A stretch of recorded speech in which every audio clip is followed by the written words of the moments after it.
हर हर महादेव। मैं एक सच्चे भगत की कहानी आपको सुनाना चाहता हूँ। एक मंदिर में एक पुजारी था, वो हमेशा भोलेनाथ जी की पूजा करता था। सुबह 5 बजे उठ के भोलेनाथ जी की पूजा करने के लिए मंदिर में जाता था। वो तो था ब्राह्मण। ब्राह्मण जी जाते थे, भोलेनाथ जी के मंदिर की पूजा करके आते थे।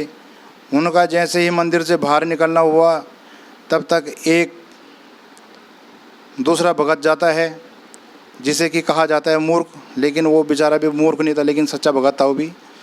पंडित जी जैसे बाहर निकल आते हैं मंदिर से, वो भगत अंदर जाता है और एक डंडा लेके भोलेनाथ जी के शिवलिंग पे मार के आता है। उसका नियम था 3 डंडे शिवलिंग पे मारना है तो मारना है। जैसे भोलेनाथ जी के वो 3 डंडे मार के बाहर आता था, तो पंडित ने उससे पूछा कि ये क्या, मैं तो अंदर पूजा करके बाहर आ रहा हूँ, तूने भोलेनाथ जी पे डंडा क्यों मारा? भगत ने बोला कि भाई पंडित जी, आप अपना काम करो, मैं अपना काम कर रहा हूँ। ना आपको मेरे काम से कोई दिक्कत होनी चाहिए और ना मुझे आपके काम से कोई दिक्कत होनी चाहिए। पंडित जी ने भी कुछ नहीं बोला। पंडित जी भी चलते बने, भगत भी चलता बना। होते करते ऐसे ही पंडित जी फिर दूसरे दिन गए, अपनी पूजा करके बाहर निकल आए। भगत गया, दूसरी बार डंडा लेके 3 डंडे मार के शिवलिंग पे, फिर वो भी बाहर आ गया।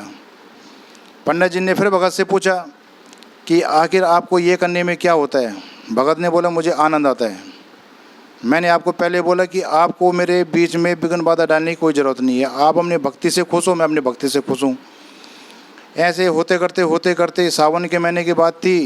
इत्तेफाक से ऊपर से एक बड़ा नाला, पानी का बहाव तेज़ी से आया, तो बीच में एक नाला टाइप का था। नाले के पल्ले साइड मंदिर था और बीच में इतना भयंकर नाला आ गया कि पंडित जी सुबह 5 बजे पूजा करने के लिए मंदिर में जा ही रहे थे।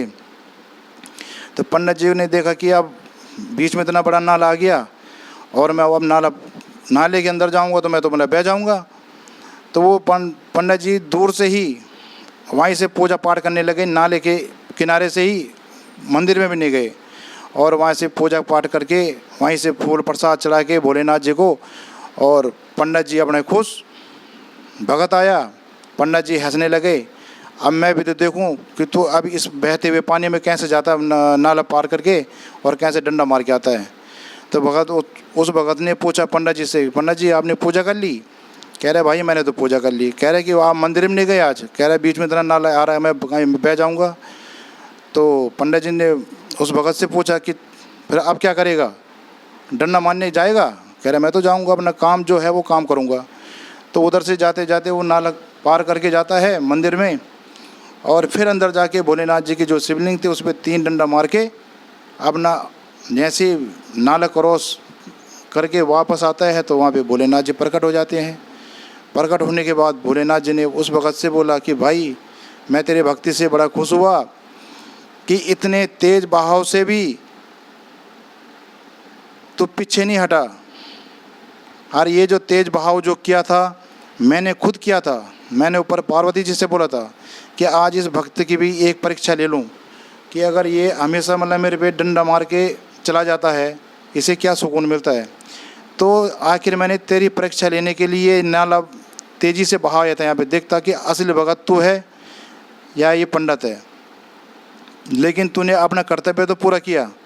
लेकिन सच्ची भक्ति उसी को कहते हैं कि जो अपनी भक्ति में लीन हो, निस्वार्थ हो और उसमें कोई स्वार्थपन न हो, तो मैं भी उसी का साथ देता हूँ। तूने इस बहते हुए पानी में भी जाके अपना कार्य पूरा किया, और पंडित जी ने इस बहते हुए पानी में डर के मारे किनारे में रह के यहीं से मेरी पूजा पाठ की।